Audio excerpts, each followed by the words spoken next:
So from the time that you started drinking at Taco Bell to the time that the officers got there, about how long was that?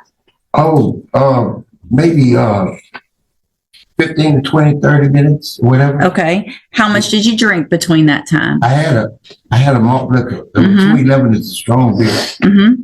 Just one? It was a 40 ounce. Right. So you drank the whole 40 ounces. I was drinking out of the thing. After the fact that you were drinking out of what? After I stepped back in the car, I started drinking it. Right. So how much of it did you drink? I consumed a lot of it. Okay, so let's just say you drank most of 1 40 ounce. It was contained. So that's your story, and you're sticking. Hold on. So is that your story, and you're sticking with it? That you drank most of 1 40 ounce beer in about 15 to 30 minutes, and that you hadn't drank anything before then? No, except for that night before, about 2 o'clock that morning, and then whole blood. Alcohol stays in your blood system, added to what I drank. Okay. So your test on this night after drinking most of a 40 ounce was 0.188. And you're wanting me to believe that that's based on most of one drink, and that maybe you still had alcohol in your system from the day before. Yes, ma'am. But what I recall my memory, ma'am, I have no reason to try to trick you, Miss West. I'm telling you, the God's Son is true. Like I said, I had alcohol in my system from the night before. Well, how much did you drink the night before? Well, I was intoxicated. So what you're telling me then, if you had that much alcohol in your system from the night before, that you were still probably hold on. Watch where your story's going. Yes, ma'am. So you're telling me you had so much in your system the night before that it was going to still be in your blood, and you had just driven to the Taco Bell. No, I drove to the Taco Bell later on that evening. You're not right. But it wasn't a full 24 hours. Right. So if you're saying that 0.188 is because of the night before, then all likelihood you were drunk when you were driving from the night before, if I'm to believe your story that you only had most of one drink while you were there. See how that doesn't make sense? Yes, ma'am. Okay. First of all, Miss Judge, ma'am, I'm asking for mercy, for forgiveness to begin with. I'm not a bad person. Miss West, I completed high school. I had 1 semester in college for auto mechanics. I've served for the community. I worked all my life. The kids was out playing. Where have you worked? I worked for Little and Winners when I was a kid at the age 15. After that, I graduated and I continued working. I've been working in the plant for over 30 to 40 years. All my life I've been working. How many years? And all different types of jobs all over. Mark, how many years did you serve in prison? How many years have you been in prison? First of all, how many years have you been in prison? All together with everything, I done did over 10 years. Okay, and how old are you?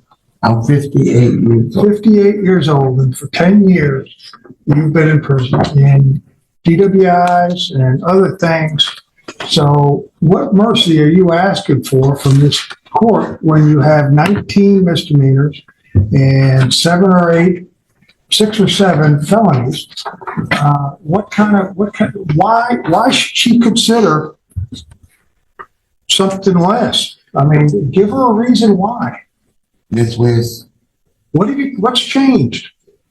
I didn't do half of the things that they say I did.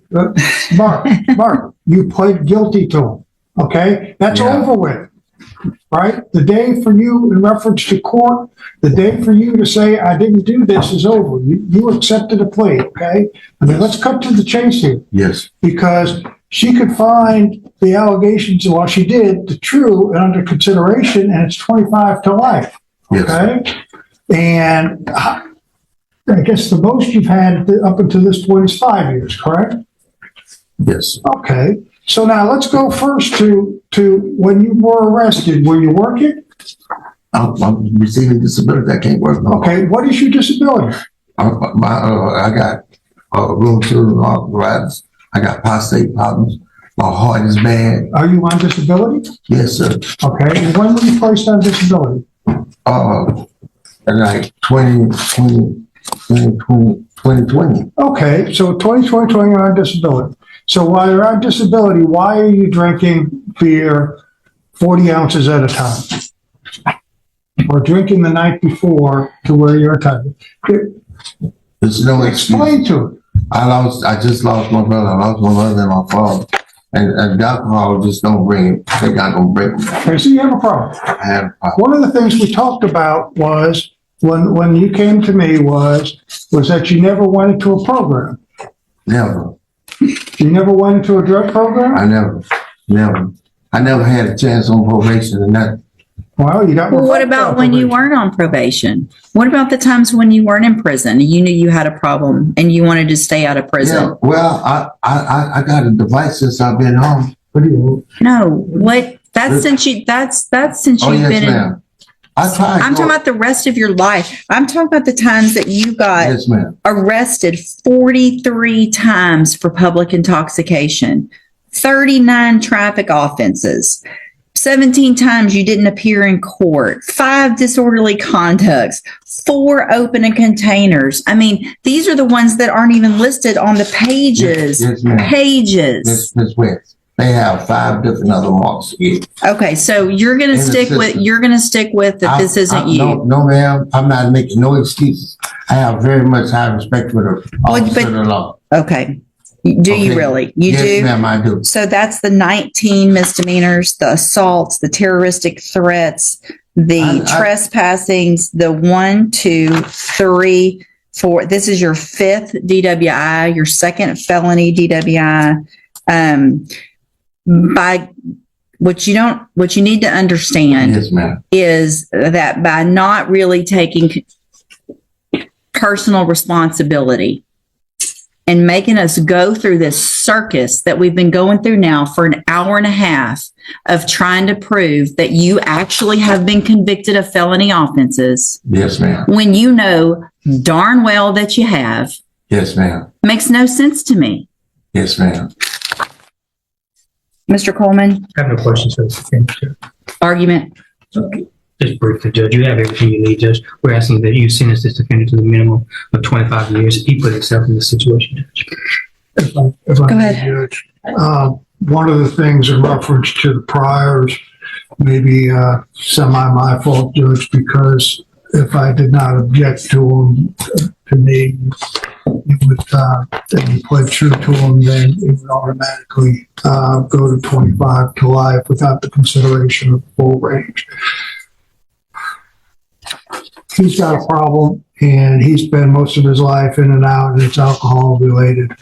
I throw one thing out, Judge, but it is alcohol, and he was in a vehicle, and there is a big risk in this. That you place him on 10 years deferred probation, you find true to the allegations, you send him to safety, but if he screws up, he's looking at a minimum of 25 to life if you find those true, so that if he comes back.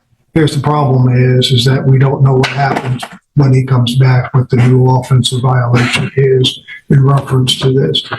But I have done it before, Judge, in other courts where you could give him deferred. And I can't give deferred on the driving while intoxicated. Now, we've done that on other types of Yes, you did. offenses, That's right. but I can't do it on this. That's not an absolutely option. right, Judge. Okay. So, All right. Thank you. Yeah. Mr. Segura, you're starting with the beginning of this hearing when we were going through the just the nature of the offense. Yes. Starting there, we went down the wrong path. It makes no sense. I don't believe it.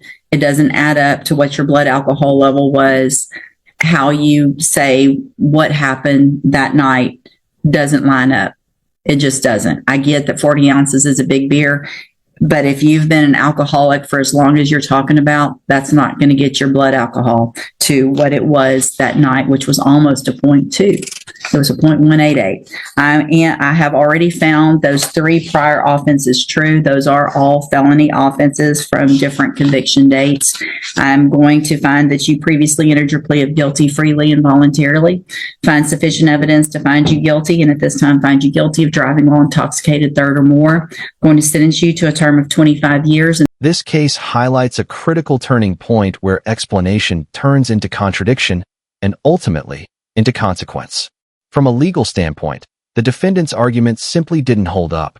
The claim that a single 40-ounce beer within a short time frame caused a blood alcohol level of 0.188 already raised serious doubts. But when combined with his admission of prior drinking and a long history of alcohol-related offenses, the narrative completely unraveled. More importantly, the court wasn't just judging this one incident, it was evaluating a pattern. Multiple prior DWIs, dozens of related offenses, and repeated failures to take responsibility all played a major role in the outcome. In cases like this, the law shifts from offering rehabilitation to prioritizing public safety. And that's exactly what we saw here. The 25-year sentence reflects not just the severity of the offense, but the accumulation of choices leading up to it.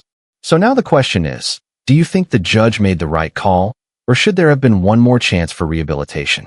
If you found this case as shocking as we did, make sure to hit that like button, share your thoughts in the comments, and don't forget to subscribe for more jaw-dropping courtroom breakdowns.